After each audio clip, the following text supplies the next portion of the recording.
කොහොම හරි හිරෙන් පැනගත්තා. ඔබ මොනා කළාද හිරේට ආවේ?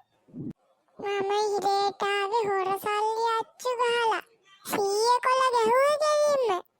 ඊයා බං මං ආවෙත් නම් හොර සල්ලි අච්චු ගහලා තමයි. 100 කොළ ගහලා කවදා දියුණු වෙන්නද බං? ඇයි උඹ ගැහුවේ 5000 කොළවත්ද? 5000 කොළවල වටිනාකම අඩුයි බං. මං ගැහුවේ 10500 නෝට්ටු. ඒක නෙමෙයි බං. උඹට ඔය ෆෝන් වල ඇඩ කවුද බං ඉගෙනුවේ?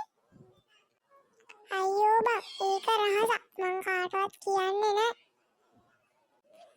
හලෝ බං එහෙම කරන්න එපා. මටත් දැනගන්න කියනකෝ. අපේ channel එකේ මේ වගේ වීඩියෝ දාලා තියෙනවනේ බං ෆෝන් වල ට්‍රික්ස් එහෙම. අඩෝ එහෙනම් මමත් ඉක්මනට බලන්න ඕනේ බං. ඔන්න මමත් දැන් වැඩේ. අපේ